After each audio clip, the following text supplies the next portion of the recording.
사랑해요. 주의 자비 변치 않네.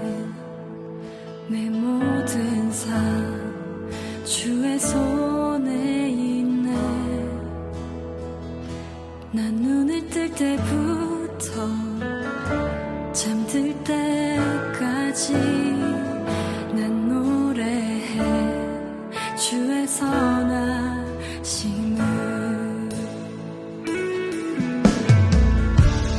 내 평생 신실하신 주, 내 평생 좋으신 하나님, 나의 호흡 끊길 때까지 난 노래해 주의 선하심을. 주의 음성 불 가운데 나린 너의 흑암에서 안위하시는 주님, 그는 나의 아버지, 그는 나의 친구. 난 거하리 주의 선하심에.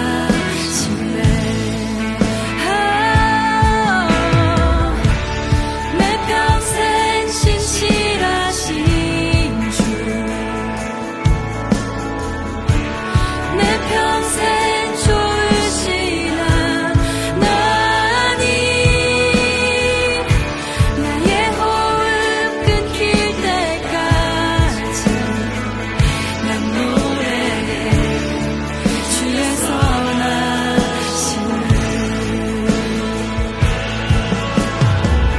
내 평생의 선하심과 주의 인자하심, 정녕 나를 따르리니 두려움 없도다. 내 삶을 들여 주께 순복해 모두 드립니다.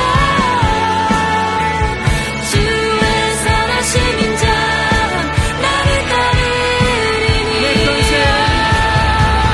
내 평생의 선하심과 주의 인자하심, 정녕 나를 따르리니 두려움 없도다.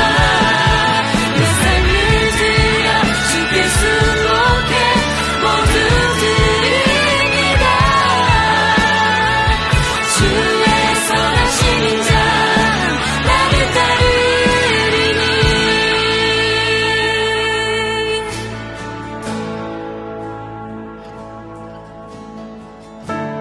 내 평생 신실하신 주, 내 평생 좋으신 하나님, 나의 호흡 끊길 때까지 난 노래해 주의 선하심을.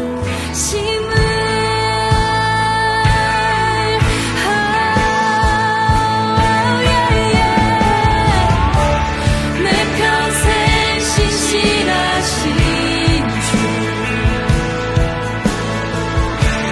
내 평생 좋으신 하나님,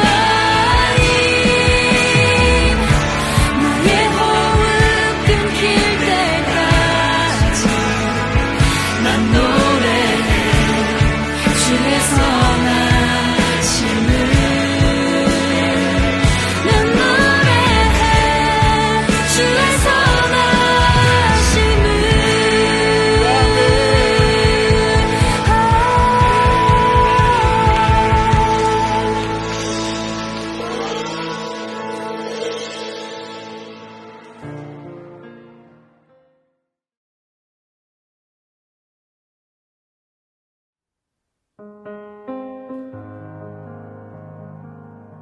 거기 38해 된 병자가 있더라. 예수께서 그 누운 것을 보시고 병이 벌써 오래된 줄 아시고 이르시되 네가 낫고자 하느냐? 병자가 대답하되 주여 물이 움직일 때에 나를 못에 넣어주는 사람이 없어 내가 가는 동안에 다른 사람이 먼저 내려가나이다. 예수께서 이르시되 일어나 네 자리를 들고 걸어가라 하시니 그 사람이 곧 나아서 자리를 들고 걸어가니라.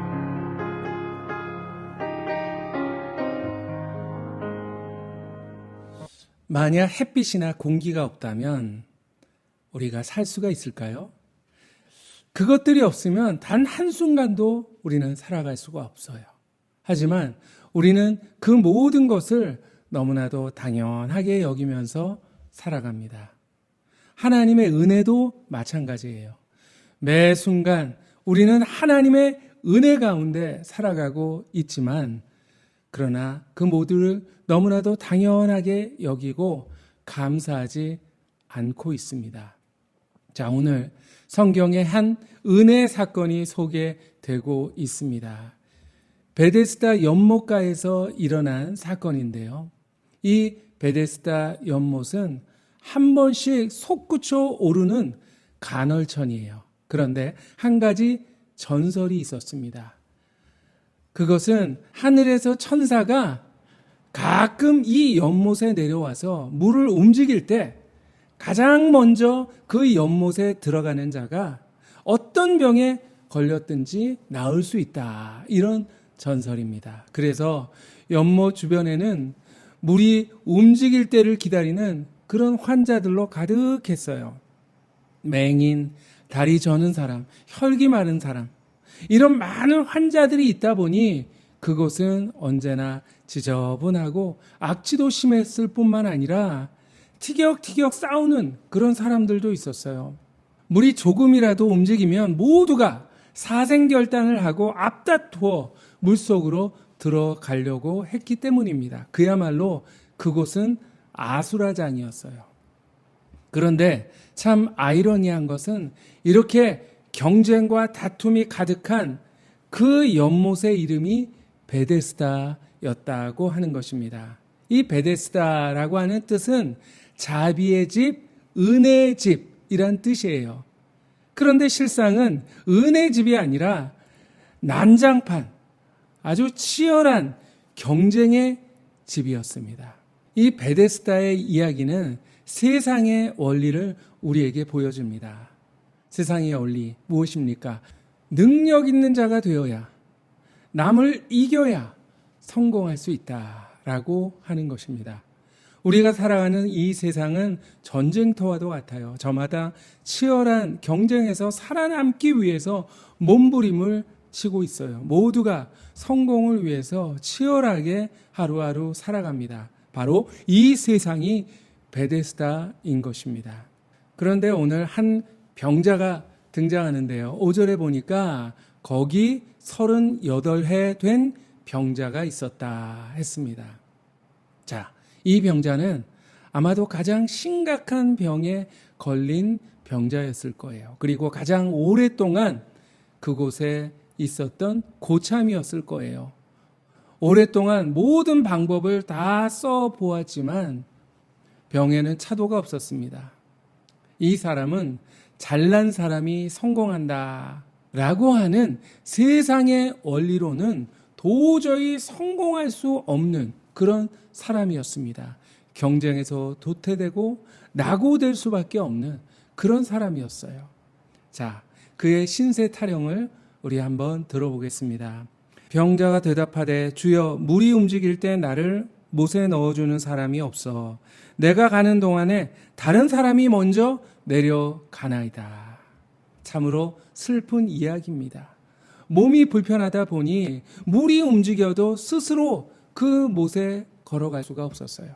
그렇다고 그를 들어서 못에 넣어주는 사람도 없었어요. 있는 힘을 다해서 엉금엉금 기어가보지만 그때마다 다른 사람들이 그를 제치고 먼저 연못 물 안으로 들어갔습니다. 연못 하나에 자신의 인생을 걸고 있는 그 어리석은 모습. 그런데 혹시 이 모습이 어쩌면 이 세상에서 물질과 성공에 목숨을 걸고 살아가는 저와 여러분의 모습이 아닐까요? 치열한 경쟁 속에서 나는 어쩔 수 없어. 나는 돈도 없고 능력도 없고 그렇다고 나를 도와줄 사람도 없으니 나는 아무 희망이 없어. 이렇게 좌절하고 계신 분은 있지 않습니까? 자신을 비관하고 남을 원망하고 시기하면서 그렇게 인생을 살아가고 있는 것은 아닌지요. 그렇다면 오늘 38년 된 병자가 바로 우리의 모습인 것입니다. 그런데 원망과 비관 속에서 살아가다가 절망 가운데 끝날 수밖에 없었던 이 병자의 운명이 180도로 뒤바뀌는 한 놀라운 사건이 일어났습니다. 무엇입니까? 바로 그가 예수님을 만났다라고 하는 것입니다. 명절이 되어서 이제 예수님이 예루살렘에 올라가시기 위해서 양문을 지나가시다가 그를 보신 거예요. 예수께서 그 누운 것을 보시고 병이 벌써 오래된 줄 아시고 이르시되 내가 낫고자 하느냐. 자, 오늘 이 말씀에 보니까 예수님께서 먼저 그를 보셨습니다. 아무도 관심 없던 가족마저도 외면한 그를 긍휼의 눈으로 따뜻하게 바라보셨습니다. 그리고 그를 아셨다 했습니다. 그의 병이 얼마나 중한지 아셨고 그가 얼마나 괴로운지 아셨습니다. 아무도 몰라준 그의 아픔을 우리 예수님께서 이해하셨던 것입니다. 그리고 그에게 물으셨습니다. 뭐라고 물으셨을까요? 내가 낫고자 하느냐? 자, 이 질문 여러분 어떻게 생각하십니까? 너무나도 터무니없는 질문이 아닙니까? 오랫동안 병고에 시달린 환자가 낫기를 바라는 것, 굳이 물어보지 않아도 너무나도 당연한 일이에요. 그런데 예수님은 왜 구태여 그런 질문을 이 환자에게 하셨을까요? 이 사람은 거의 자포자기 상태에 있었습니다. 그래서 주님께서 내가 낫고자 하느냐 이 질문을 통해서 그의 의지를 자극하고 다시 한번 소망을 일깨워 주시려고 하셨던 것입니다. 이 말씀을 통해서 다시 한번 낫고 싶다, 다시 건강해지고 싶다, 잠들었던 그의 의지가 깨어나고 희미하던 소망이 분명해졌을 것입니다. 자, 그러자 예수님께서 그를 향해서 다시 말씀하십니다. 일어나 내 자리를 들고 걸어가라. 자, 그러자 어떻게 되었습니까? 9절 말씀해 보니까 그 사람이 곧 나아서 자리를 들고 걸어가니라. 놀라운 기적이 일어났습니다. 자, 과연 이 사건 우리에게 무엇을 보여주시기 위한 것일까요? 단순히 예수님의 능력이 얼마나 대단한가 그것을 과시하기 위한 말씀일까요? 물론 그러한 측면도 있겠지만 그보다 복음의 본질, 신앙의 본질이 무엇인가 그것을 오늘 우리에게 보여주고 있는 것입니다. 오늘 이 주인공은 세상의 원리로 말하면 절대로 치유될 수 없었던 그런 사람이었어요. 제 발로 연못에 들어가지도 못했던 무능력한 사람이었습니다. 그저 남이나 부러워하면서 살아가던 불행한 인생이었습니다. 그런데 고침받았습니다. 자, 그가 한 일이 무엇이었습니까? 아무것도 없어요. 아무리 눈을 씻고 들여다보아도 그가 한 일이 하나도 없다고 하는 사실입니다. 뭐 그가 기도했다는 얘기도 없고요. 뭐 헌금을 드렸다 이런 이야기도 없습니다. 예수님 저를 고쳐주시면 제가 목사가 되어서 주님께 충성하겠습니다. 뭐 이렇게 말하지도 않았어요. 자, 아무것도 하지 않았는데 도대체 그가 고침받을 수 있었던 이유가 무엇일까요? 자, 아무런 이유가 없어요.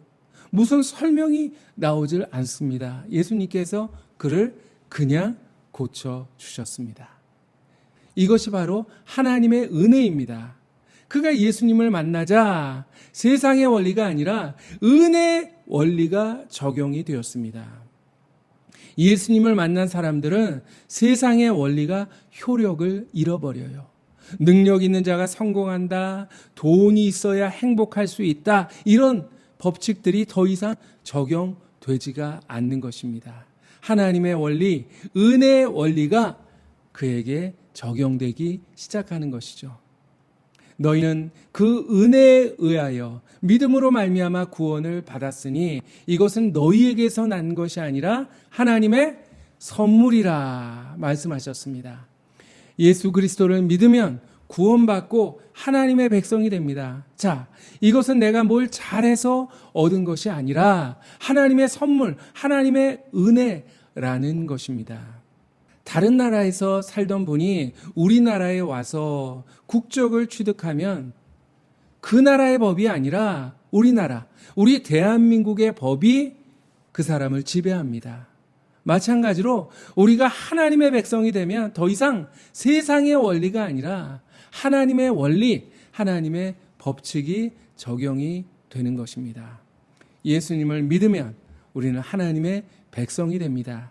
비록 아직 우리가 이 세상에 살아가지만 하나님 나라의 법에 의해서 적용을 받는다는 거예요. 하나님의 나라의 법칙이 바로 은혜입니다. 오늘 이 38년 된 병자는 바로 이 은혜의 법에 의해서 고침을 받았던 것입니다. 우리는 하나님의 백성이에요. 그런데 아직도 하나님의 법칙이 아니라 세상의 법칙에 지배되고 있지 않습니까? 그래서 이를 악물고 돈을 벌기 위해서만 혈안이 되어 있지 않습니까? 남을 짓밟고서라도 성공하기 위해서 길을 쓰고 있는 것은 아닙니까? 이제 세상의 법이 아닌 하나님의 법으로, 은혜의 법으로 살아갈 수 있기를 바랍니다. 세상은 가난하면 불행하다고 이야기하지만 아닙니다. 가난해도 행복할 수 있어요. 왜? 이 세상 부귀영화보다 더 귀하신 예수님이 계시기 때문입니다. 내가 약하다고, 내가 못났다고 좌절할 필요가 없어요. 약해도 성공할 수가 있고 못나도 인정받을 수가 있습니다. 내게 능력 주시는 자 안에서 내가 모든 것을 할 수 있느니라 말씀하셨습니다. 여러분이 가진 것이 없고 남들보다 불리해도 승리의 삶을 살아갈 수가 있는 거예요. 담대하라, 내가 세상을 이겨노라. 승리의 주님께서 우리와 함께 하시기 때문입니다. 이 세상이 아니라 예수님 안에서 희망을 찾으시고 예수님 안에서 행복을 발견하시고 삶의 의미와 목적을 찾을 수 있는 저와 여러분이 되시기를 바랍니다.